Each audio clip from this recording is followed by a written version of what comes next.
আসসালামু আলাইকুম বন্ধুরা, কেমন আছেন? আশা করি সবাই ভালো আছেন। তো বন্ধুরা, বর্তমান বাংলাদেশে ফেসবুক বন্ধ আছে এবং এই ফেসবুকটি সম্পূর্ণরূপে বন্ধ হতে পারে।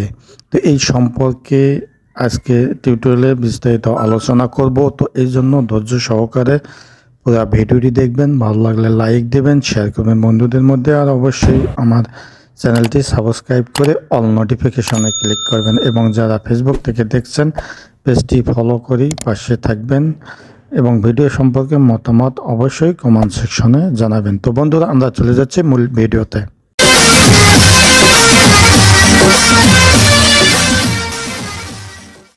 তো বন্ধুরা, আমরা ফিরে আসলাম মূল ভিডিওতে। তো বলছিলাম যে বর্তমান শিক্ষার্থীদের আন্দোলন অর্থাৎ কোটা বিরোধী আন্দোলন, কোটা সংস্কার আন্দোলন চলছে। সেই কোটা বিরোধী আন্দোলনের এক পর্যায়ে বাংলাদেশে কারফিউ চলছে। আর কারফিউ চলাকালীন সময় বাংলাদেশের ইন্টারনেট জগৎটি বন্ধ করে দেওয়া হয়েছে, ইন্টারনেট সংযোগ বন্ধ করে দেওয়া হয়েছে, অর্থাৎ ডেটা সহকারে ওয়াইফাই সব কিছু বন্ধ করে দেওয়া হয়েছিল। বর্তমান ওয়াইফাই লাইন খুলে দেওয়া হয়েছে, কিন্তু ফেসবুকটি বন্ধ আছে। আর এই ফেসবুক বন্ধ আছে এই কারণে ফেসবুক থেকে অনেক ধরনের দুর্নীতি, সন্ত্রাসী কার্যক্রম চলে, এই জন্য আপাতত বন্ধ রাখা হয়েছে এবং এটি চিরস্থায়ীভাবে বন্ধ হয়ে যেতে পারে বলে অনেকে মনে করেছেন। বাংলাদেশে তথ্য প্রযুক্তি প্রতিমন্ত্রী বলেছেন যে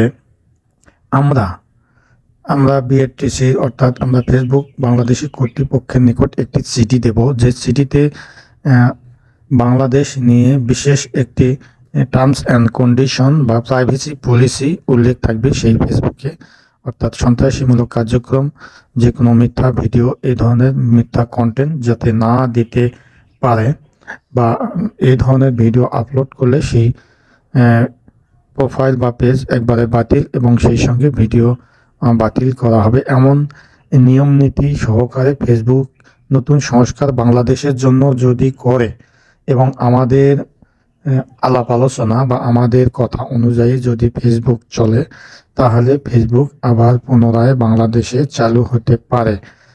ফেসবুক সহ আরও বেশ কয়েকটি মিডিয়া রয়েছে, টুইটার, টিকটক, ইনস্টাগ্রাম, তো ইত্যাদি যে মিডিয়াগুলো রয়েছে, এমনও হতে পারে ইউটিউবও।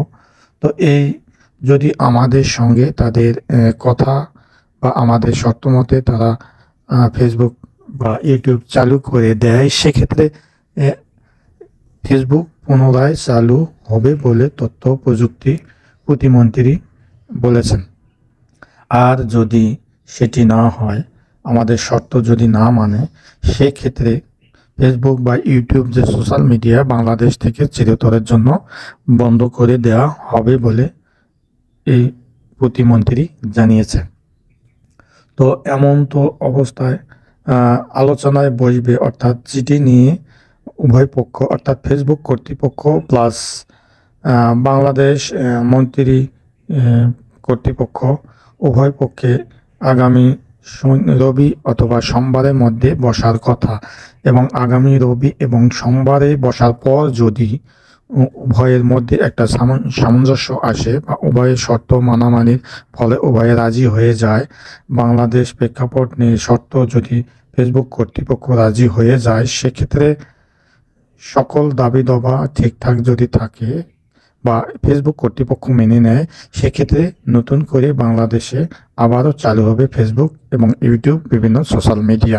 আর যদি শর্তে রাজি না হয়, সেক্ষেত্রে চিরতরে এসব সোশ্যাল মিডিয়া বন্ধ করে দেওয়ার চিন্তাভাবনা করেছে বাংলাদেশ সরকার।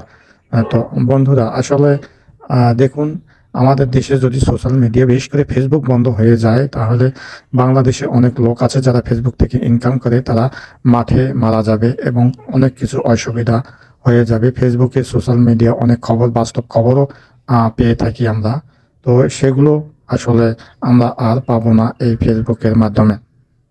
তো যাই হোক, আসলে এখন চিন্তার বিষয় যে আমাদের ফেসবুকটি এবং সোশ্যাল মিডিয়া সব যেন আগের মতো ঠিকঠাক চলে, সেটি আমরা প্রত্যাশা করি। তো বন্ধুরা, ভিডিওটি দেখলেন, তো ভিডিওটি কেমন লাগলো? ভালো লাগলে অবশ্যই একটা লাইক দেবেন আর সেই সঙ্গে বন্ধু বান্ধবদের মধ্যে শেয়ার করতে ভুলবেন না। আর ভিডিও বা চ্যানেল বা ফেসবুক সম্পর্কে যে কোনো প্রশ্ন বা মতামত বা জিজ্ঞাসা যদি থাকে অবশ্যই কমেন্ট সেকশনে জানাবেন। আমি সেই অনুযায়ী উত্তর দেওয়ার চেষ্টা করব। তো ভালো থাকবেন, ধন্যবাদ, আল্লাহ হাফেজ।